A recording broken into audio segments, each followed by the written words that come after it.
मित्रों का महत्व। एक हिंदी कहानी। एक छोटी नदी के किनारे एक पेड़ पर एक तोता रहता था। कुछ समय बाद एक मैना भी वही पास के एक दूसरे पेड़ पर घोंसला बनाकर रहने लगी। धीरे धीरे तोता और मैना में बातचीत होने लगी। कुछ समय बाद तोते ने मैना से शादी करने का निवेदन किया। इस पर मैना ने कहा, यहाँ हम किसी को नहीं जानते। तुम पहले कुछ मित्र तो बनाओ, क्योंकि जब भी कोई मुसीबत या परेशानी आती है तो मित्रों का ही सहारा होता है।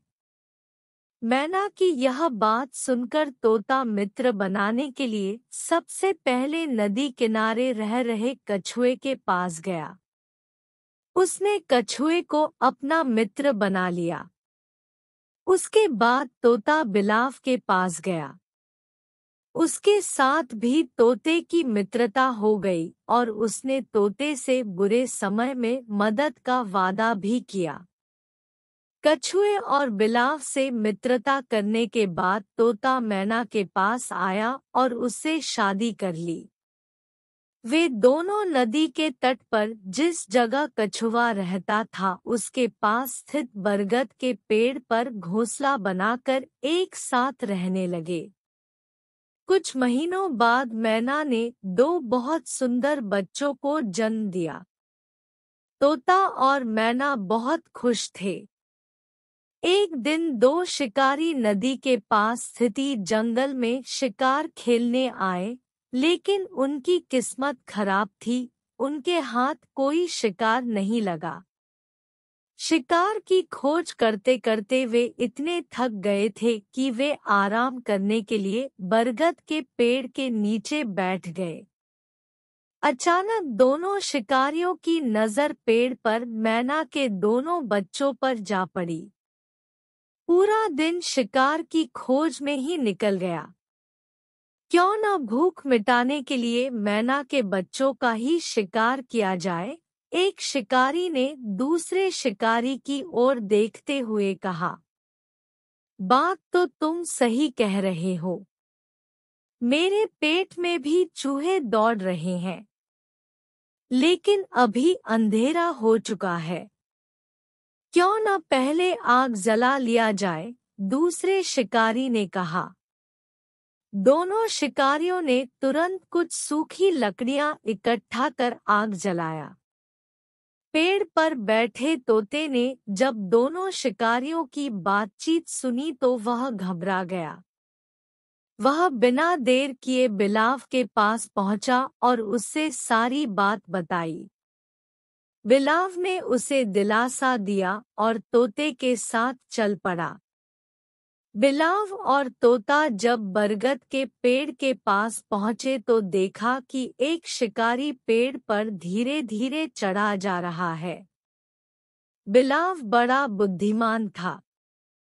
उसने तुरंत नदी में डुबकी लगाई और शिकारियों द्वारा जलाए गए आग पर तुरंत पानी का छिड़काव कर दिया।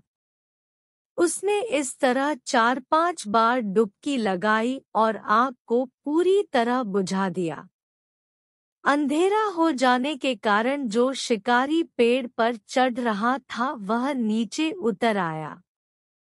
शिकारियों ने फिर एक बार आग जलाई, लेकिन बिलाव भी कहाँ मानने वाला था।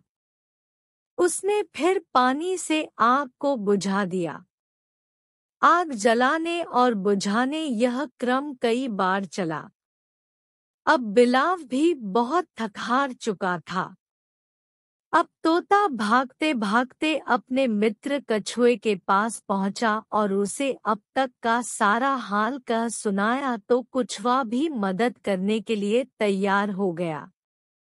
कछुआ बिना डरे शिकारियों के सामने जाकर खड़ा हो गया। दोनों शिकारियों ने इतना बड़ा कछुआ देखा तो उनके मन में लालच के लड्डू फूटने लगे। दोनों को लगा कि उन्हें अब कई दिनों तक शिकार करने की जरूरत नहीं पड़ेगी। फिर उन्होंने अपने ऊपर के पहने हुए कपड़ों को फाड़कर उनसे कछुए को बांधने लगे। कछुआ बहुत ताकतवर और आकार में बहुत बड़ा था। उन्होंने जैसे ही कछुए को कपड़े से बांधा, उसने दोनों को पानी के अंदर खींचना शुरू कर दिया। दोनों गिरते लुढ़कते नदी के पानी में खिंचने लगे। तभी अचानक एक शिकारी चिल्लाकर बोला, अगर जिंदा रहना चाहते हो तो कमर के नीचे पहने हुए कपड़े को खोल दो। यह कहकर दोनों ने अपने कमर नीचे के कपड़े को भी खोल दिया। इस तरह दोनों शिकारी मरते मरते बचे। दोनों शिकारी भूखे पेट ही बिना शिकार घर लौट गए। इस तरह तोते के मित्रों की वजह से मैना के बच्चों की जान बच गई। कहानी से सीख। जीवन में कुछ अच्छे मित्रों का होना बहुत जरूरी है।